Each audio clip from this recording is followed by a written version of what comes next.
Hello. Thank you again for joining me on the Sleepytime Reading channel.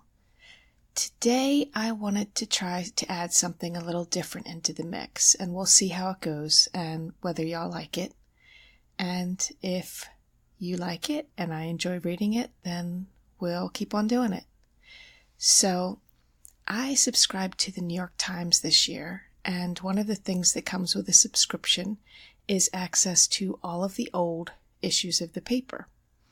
So I've been going back and poking around and reading stuff in the archives, and one of the things I discovered that from the very first issues of the newspaper, they would have these news roundups. They have a city heading or news from out west, news from Europe, and it's just kind of a roundup of items. And they span from some church got a new minister to murder trials, and it's kind of fascinating. And I really enjoy reading them, so I thought it might be fun to read some excerpts from them here.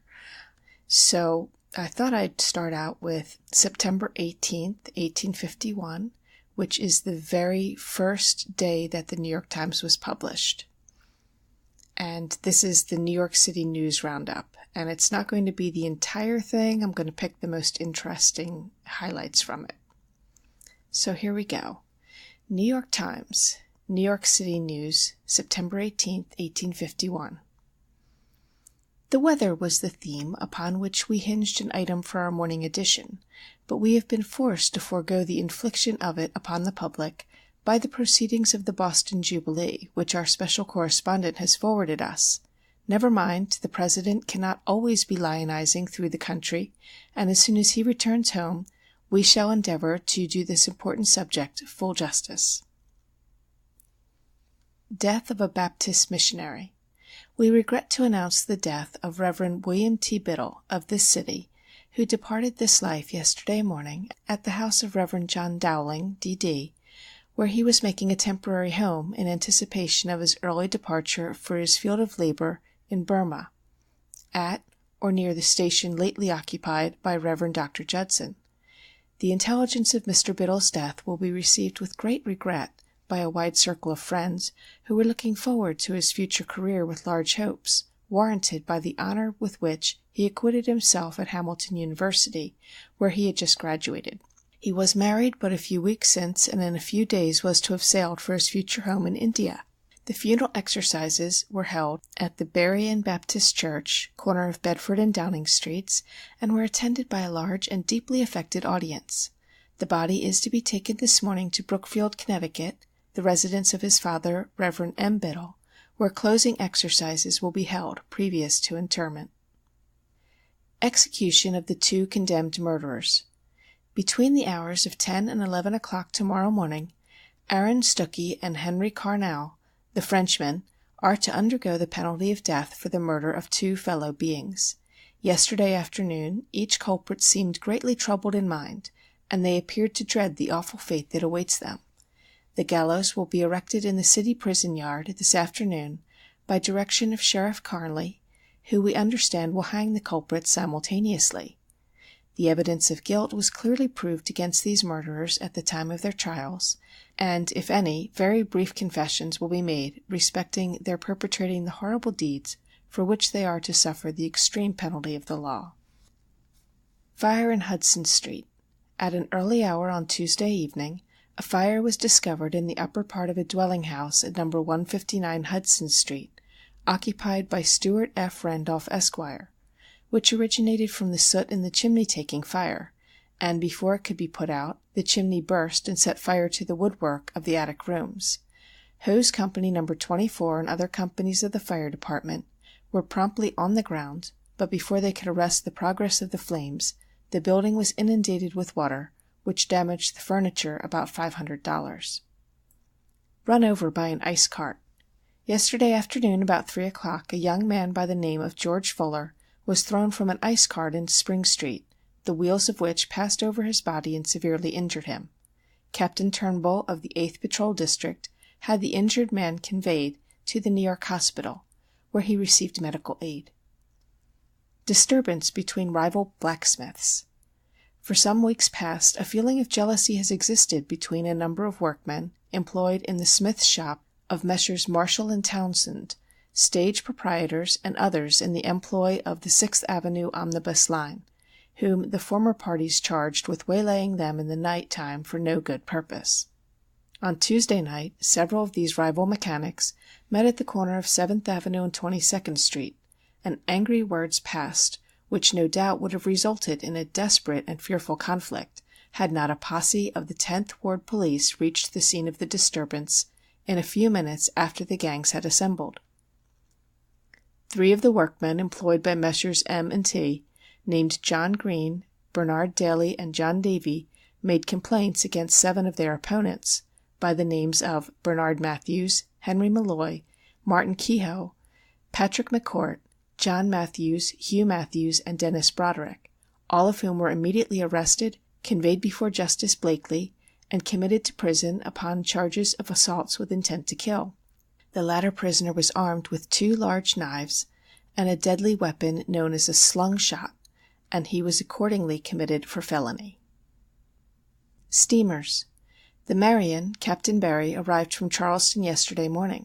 She has experienced heavy northeasterly gales during the passage, and consumed all her fuel when 13 days from the Delaware breakwater, at which place she was obliged to put in for a supply. The Marion brings $30,000 in specie. The Alabama, Captain Ludlow, from Savannah, arrived on Tuesday evening. The Winfield Scott, Captain Coulard, sailed for New Orleans at 3 o'clock yesterday afternoon. 6 vessels arrived at this port on Tuesday, bringing an addition of 1,300 to our population. Ship Raja from Liverpool, 27. Ship Duchesse d'Orleans from Havre, 379. Ship Philadelphia from Liverpool, 598. Bark Jason from Bremen, 184. Bark Scotland from Newport, Wales, 11. Brig Lulia from Gothenburg, 83, bringing a total of 1,282 new immigrants to our city. The Board of Assistant Aldermen closed their session for September last evening. Our sketch of the proceedings is driven out by the foreign news, but we are consoled by the reflection that our readers will find a full record of their doings in the Evening Times, which will be published at 1 o'clock this afternoon. The fountain in Washington Square gets on towards completion with moderate speed. It is to be a very large circular basin with a central jet and several side jets. The excavation is made, the wall around the border of the basin is nearly done, and the workmen were yesterday laying a bottom of hard plaster. The fountain will be a very fine one and will increase greatly the attraction of this beautiful park. New steamboat line.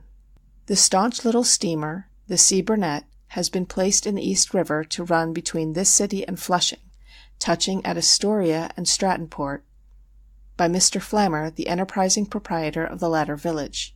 The fare has been reduced to 1 shilling, and the boat is to make 2 trips each way a day, and is to be a permanent arrangement. We hail with pleasure every new enterprise that will bind to the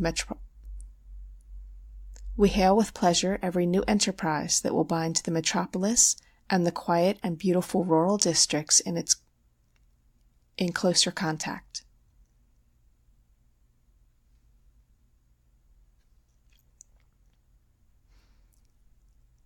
Death in a cell.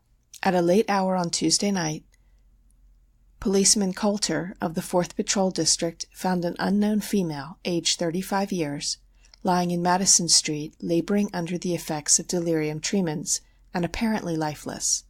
A dray was procured, and the poor woman was conveyed to the station house, where she seemed to somewhat revive, but was yet under the influence of strong drink, and was accordingly placed in a cell of the female department, where she was found a corpse in about 2 hours after.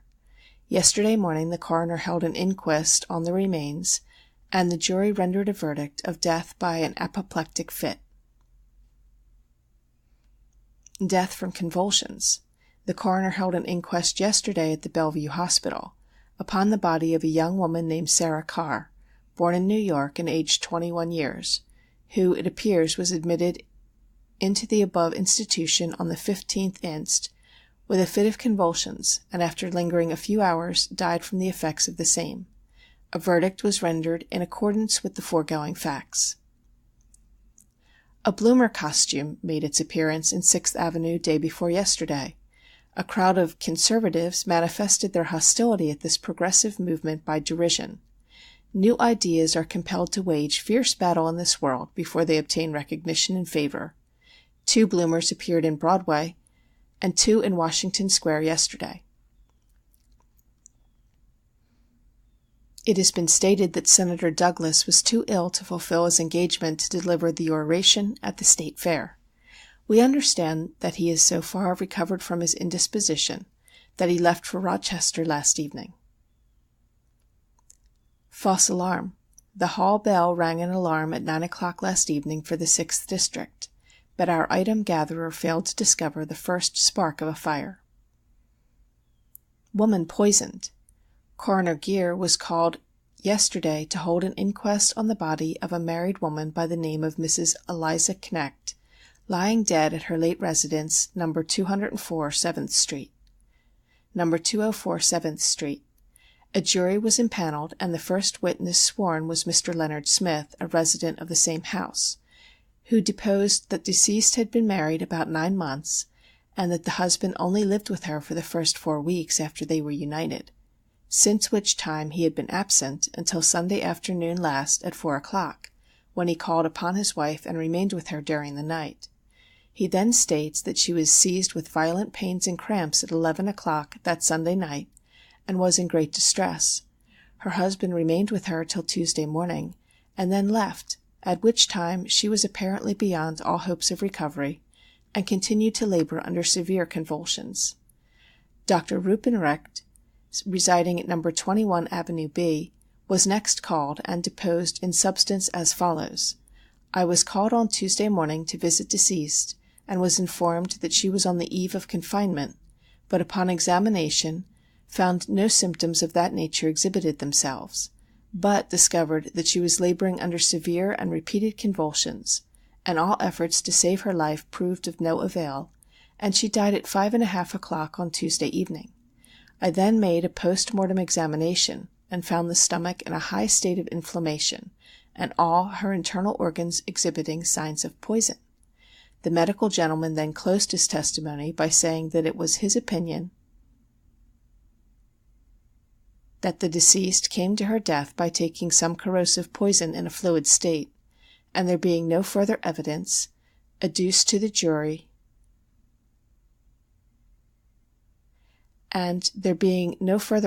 produced, the jury rendered a verdict that the deceased came to her death by the administration of some corrosive poison given to her by some person to this jury unknown. The deceased was a native of Germany, 29 years of age, and had she lived a month longer, she would have undoubtedly been the mother of an offspring. As the case now stands, a strong suspicion rests upon the husband of the deceased,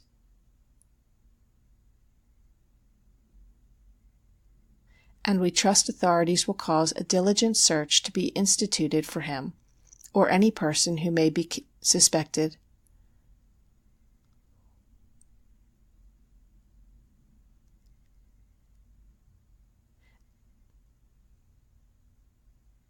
As the case now stands, a strong suspicion rests upon the husband of the deceased, and we trust that the authorities will cause a diligent search to be instituted for him or for any other person who may be suspected of being in any way connected with this horrible affair. Accident to an omnibus driver. Yesterday morning, the driver of a Broadway omnibus named John Ashbury was severely injured by falling from the top of his vehicle and striking his head upon a curbstone, causing a dangerous fracture of the skull and serious injuries to his limbs. He was conveyed to the New York hospital by a citizen and placed under the care of a skillful surgeon. A sad and fatal accident.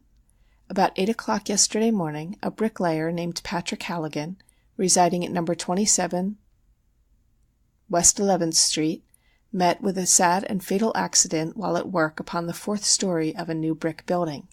In the course In the course of erection at 14th Street, while at work upon the 4th story of a new brick building in the course of erection in 14th Street near the 6th Avenue, it appears that the unfortunate man was engaged in placing a row of bricks on the outside wall, and in consequence of missing his footing, he was precipitated to the ground and instantly killed. His body was removed to the residence of his family to await a coroner's inquest. Arrest of an escaped prisoner.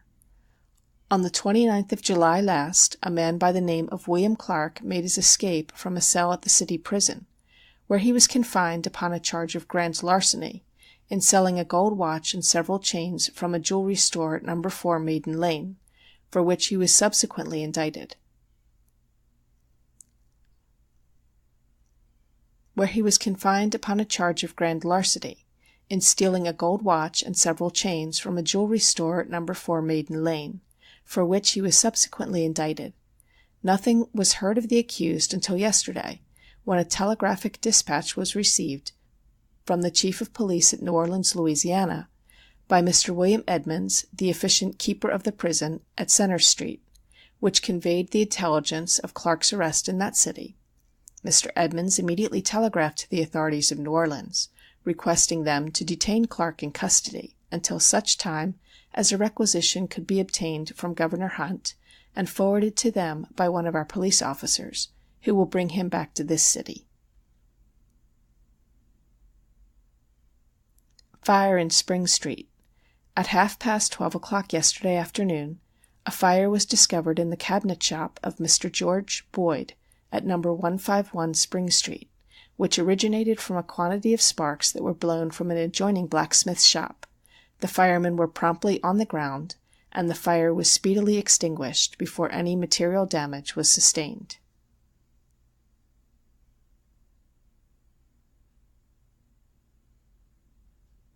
The Board of Supervisors met yesterday.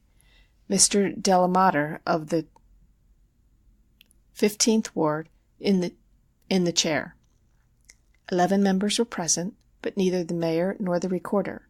The minutes of the last meeting were read and approved. Several petitions for the correction of taxes were referred, but no other business transacted. The board adjourned to Wednesday next. And that's it for the news from New York City on September 18th, 1851. Let me know what you think if you want me to keep going with this. I've got a few more articles downloaded, so I'll go ahead and do those, and we'll see how it goes. In the meantime, if you like my channel, please hit the subscribe button, leave a comment, let me know what you like, what you don't like, and anything else you're interested in having me read for you. Till next time, bye-bye.